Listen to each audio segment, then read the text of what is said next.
My first question is about emotional intelligence. 4 years ago, you uploaded a video on emotional intelligence. You talk about how to manage relationships and with respect to this. So I am asking that whether there is any particular systematic way through which, following which I can increase my emotional intelligence. Like for example, there is meditation to increase our focus. And so is there any particular way, systematic way, so that following that I can increase my emotional intelligence and I can apply that in my personal life and professional life, all that. What do you mean by emotional intelligence? जब आप ये term use कर रहे हैं तो आप किस stand point से, किस कॉन्टेक्स्ट में आप बोल रहे हैं? Yeah, actually, there is a book by Daniel Goleman. The name of the book was Emotional Intelligence: Why It Matter More Than IQ. In that book, I have started reading, and he has a YouTube lecture. I have also seen that. Uh, Actually, what I understand that may be wrong. When we face any problem concerning where emotional part is involved, I can give an example. For example, there are two boys in the same college. Two of them are facing breakup at the same point. One boy is thinking that, okay, the breakup is okay, I can focus more on study. This happens in life. And another is going to depression, thinking continuously over it. So we can say that the first boy who has thought that this can happen, this is okay, this will I can overcome this. He has more emotional intelligence than this person. And to distinguish it from IQ application of IQ is there where is a mathematical problem, a puzzle-like problem is involved, where emotional is not too much involved. This is what I understand. आपने IIT Guwahati से masters in physics किया था और अभी आप PhD pursue कर रहे हैं, right? Why I am saying this thing is because जो हमारा बैकग्राउंड होता है ना, उसी तरह से हम हर एक चीज को इंटरप्रेट करते हैं. Because you are studying the laws of the universe, तो वो सारे लॉज क्या है? बेसिकली ऑब्जेक्टिव है, दे कैन बी ऑब्जेक्टिफाइड. तो आप वहां पे बड़े आसानी से कॉज एंड इफेक्ट को ट्रेस कर सकते हैं, और उसको अगर आप रिपीट करते हैं, रेप्लिकेट करते हैं, तो you can get the same effect again and again if you are repeating the same cause subject to conditions. ये बेसिकली फिजिक्स में होता है. तो वो सब क्या हो गया? ऑब्जेक्टिव रियलिटी हो गई. बट जिसकी आप बात कर रहे हैं ना, ये जो इमोशनल इंटेलिजेंस है, जो आपने दो लड़कों का एग्जांपल दिया कि दोनों का ब्रेकअप हुआ, एक ने ओवरकम कर लिया, एक नहीं कर पाया, तो एक की जो इमोशनल इंटेलिजेंस है वो ज्यादा है, एक की कम है. ऐसा नहीं है. क्यों? क्योंकि जहां पर सब्जेक्टिव वर्ल्ड आ जाता है, यानी ये जो थॉट्स का रेल्म आ जाता है, एक पर्सन का आ जाता है, तो वहां पर बहुत सारी कंडीशंस और आ जाती हैं जिसको हम ऑब्जेक्टिफाई नहीं कर सकते. फॉर एग्जाम्पल, ये जो दो लोग जिनकी आप बात कर रहे हैं कि जिनका ब्रेकअप हुआ है, उसमें यह भी फैक्टर देखना पड़ेगा कि किसकी अटैचमेंट कितनी ज्यादा थी और किसकी रिलेशनशिप कितनी अच्छी थी. हो सकता है एक की जो रिलेशनशिप थी वो अच्छी थी ही नहीं, तो जब ब्रेकअप हुआ तो उसको प्रॉब्लम नहीं हुई. दूसरा हो सकता है कि उसकी रिलेशनशिप बहुत अच्छी थी और उसकी गर्लफ्रेंड ने उसको डिच करा, वो भी उसके बेस्ट फ्रेंड के लिए या उसके सगे भाई के लिए, तो कॉम्प्लिकेटेड हो गया ना. So the point is, in the subjective world हम कभी भी दो लोगों को कंपेयर नहीं कर सकते. इनफैक्ट हम इसको मेजर ही नहीं कर सकते कि इमोशनल इंटेलिजेंस किसकी कैसी है. जैसे जो आईक्यू है उसको तो मेजर किया जा सकता है बड़े आराम से, कि पजल दे दिया या कोई क्वेश्चन दे दिया, दो लोगों को सेम क्वेश्चन है, जो सॉल्व कर पाया जितनी जल्दी उसकी आईक्यू ज्यादा है, जो नहीं कर पाया उसकी आईक्यू कम है.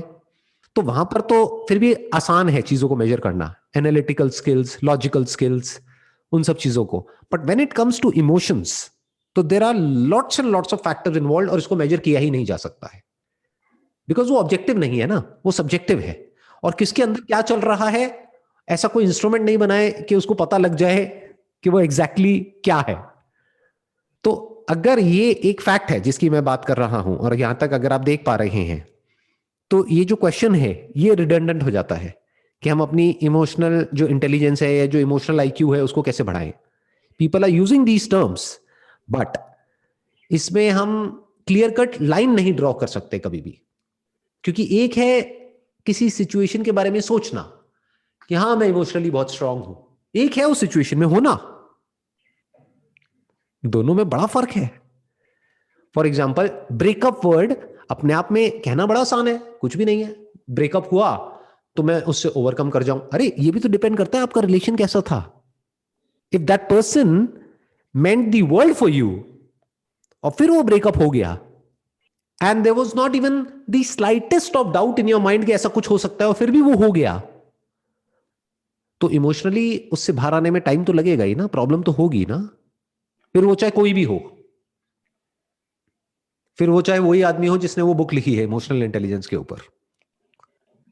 तो अब सवाल उठता है क्या किया जाए, बिकॉज इट इज सब्जेक्टिव, तो इसको मेजर नहीं किया जा सकता। तो we need to understand the subject. जब तक हम ये नहीं करते देयर इज नो टेक्निक, क्योंकि आपने जो क्वेश्चन पूछा है उसमें इंप्लाइड है कि यू आर बेसिकली आस्किंग कि क्या कोई ऐसी टेक्निक है या कोई ऐसी प्रोसेस है या कुछ ऐसे स्टेप्स हैं जिससे कि हम अपनी इमोशनल इंटेलिजेंस को बढ़ा सकें। The clear cut answer is no, there is nothing of that sort. अगर हमको अपनी इमोशनल इंटेलिजेंस, वैसे तो ये वर्ड अपने आप में थोड़ा सा एम्बिगुअस सा है, बट फिर भी अगर हम बोले कि भाई इमोशनली अगर हमको स्ट्रांग होना है तो उसके लिए क्या करना पड़ेगा, उसके लिए हमको खुद को और खुद की जितनी भी लेयर्स हैं उसको बारीकी से समझना पड़ेगा। That is the only way out, there is no other way out.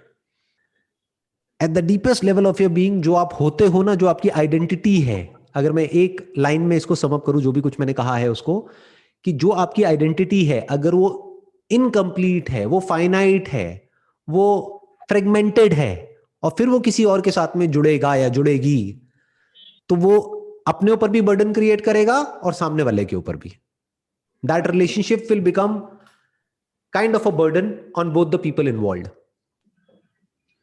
लेकिन अगर अपने अंदर से you are stable, secure, free, you are peaceful, और फिर आप किसी के साथ रिलेशनशिप में जाते हो, तो वो रिलेशनशिप में भी वही रिफ्लेक्ट करेगा जो आप अपने अंदर से होगे, यानी स्टेबिलिटी, हैप्पीनेस, पीसफुलनेस, कामनेस, वो सब वहीं रिफ्लेक्ट हो जाएगा उसी रिलेशनशिप में।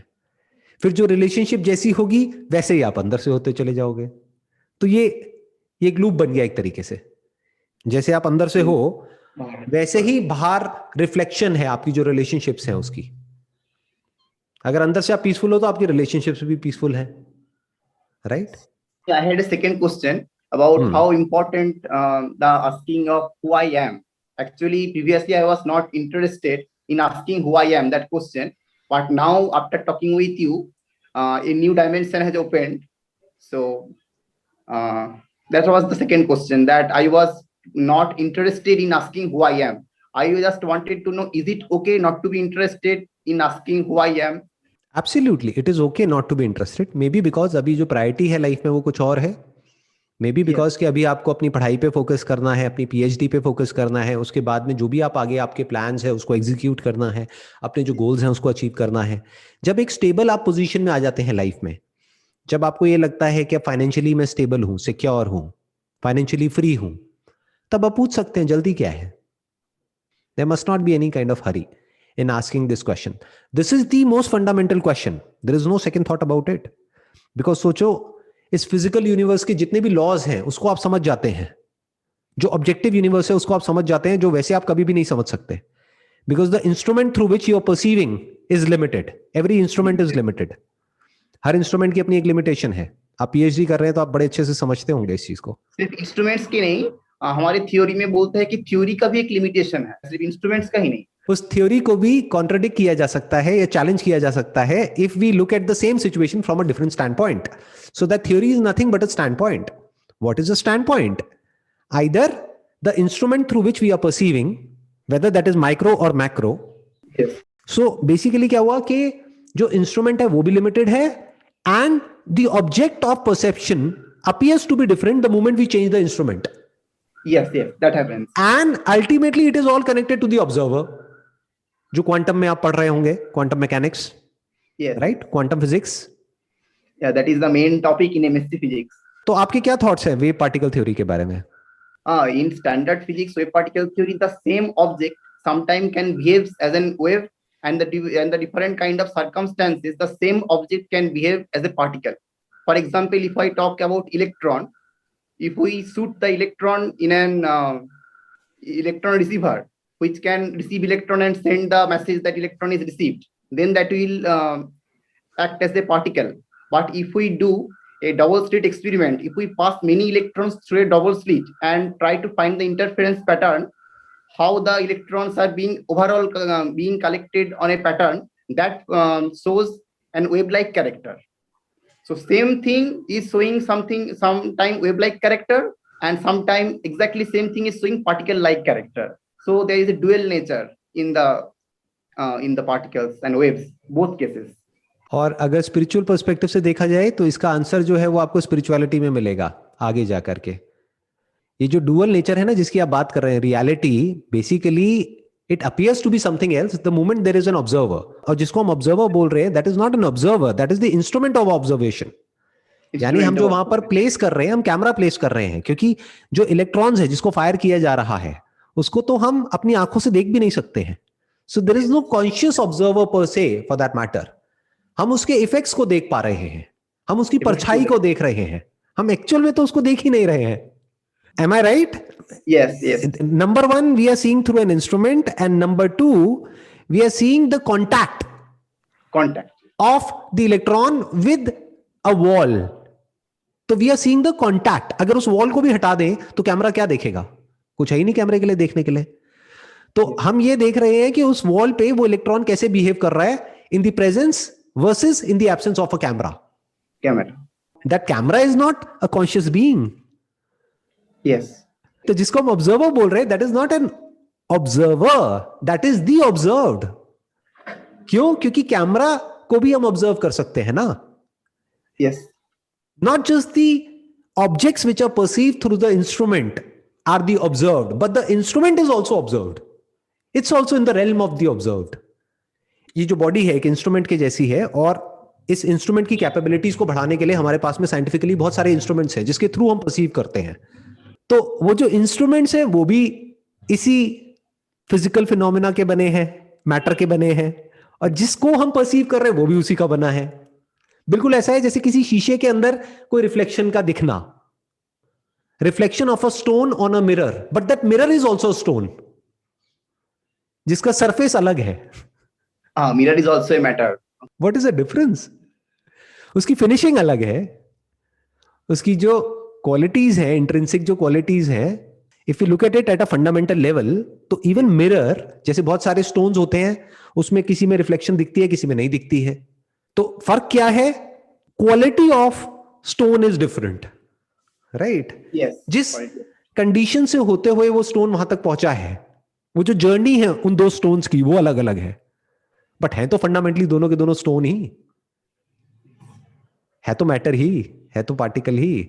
तो इसीलिए मैं कह रहा हूं कि ये जो क्वेश्चन है ना इसका आंसर वहां पर नहीं मिलेगा, क्योंकि जो ऑब्जर्वर है that is not the part of the instrument, that is not attached to the instrument.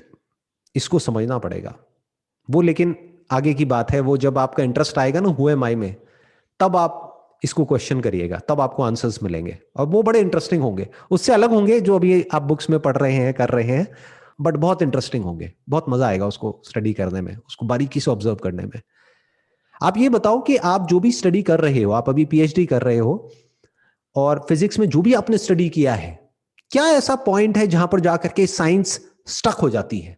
Actually there is a famous problem, the hard problem of consciousness, that was very famous. Psychologists are saying a new problem, that is hard problem of matter. Like if we start seeing there is a atoms and molecules, if we go deeper, there is electron, proton, neutron, fundamental particles. And even we go deeper in the proton, neutron, there are subatomic particles. I'm forgetting the name of that. Quarks. There are quarks. Right, quarks. And now string theory is special part.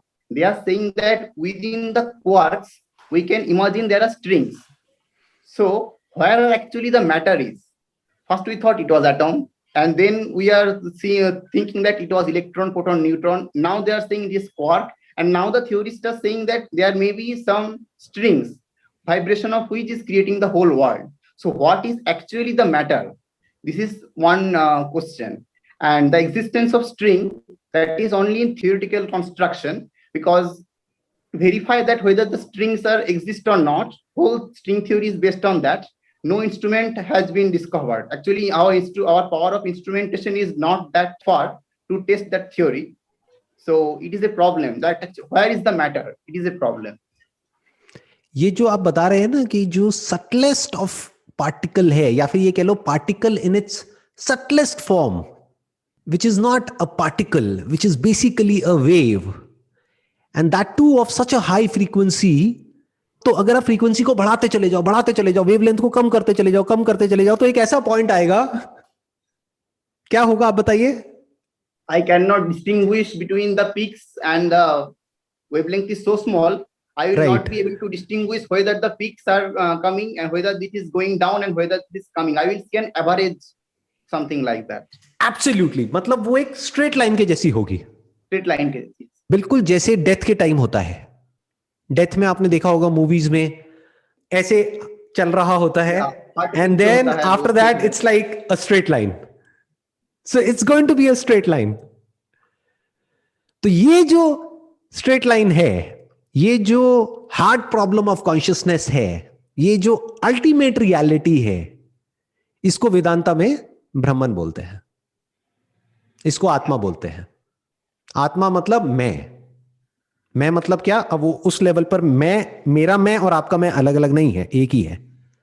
और जिसको हम consciousness बोलते हैं, that can't be separated from matter, because how can we talk about matter without consciousness, and how can we talk about consciousness without matter? इसको हम दो समझ रहे हैं, दो नहीं है. That is what Advaita Vedanta is all about. इसने शुरू ही वहीं से किया है. जो अद्वैत वेदांत है ना, वो वहीं से शुरू करता है जहां पर जाकर के साइंस खत्म हो जाती है, जहां पर जाकर के वो स्टक हो जाती है. यानी क्या? डुअल. बिकॉज साइंस क्या कर रही है? मेजर कर रही है. अब मेजरमेंट क्या होता है? For you to measure there must be an instrument of measurement. अब एक इंस्ट्रूमेंट से देखोगे तो कुछ और है, दूसरे इंस्ट्रूमेंट से देखोगे तो कुछ और है. एक पॉइंट से देखोगे तो पार्टिकल है, दूसरे पॉइंट से देखोगे तो वेव है. अब आप कहोगे वेव है या पार्टिकल है? वो वेव भी है और पार्टिकल भी है. जब कोई परसेप्शन होता है तब हम कहते हैं कि मैं हूं. This is the hard problem of consciousness. गहरी नींद में क्या होता है, वेकफुल स्टेट में क्या होता है, ड्रीम में क्या होता है, that needs to be understood at an experiential level, not theoretically. वो स्टेप बाय स्टेप समझना पड़ेगा. All I can say is कि ये जो हार्ड प्रॉब्लम ऑफ कॉन्शियसनेस है, इसका answer not just theoretically but experientially available है.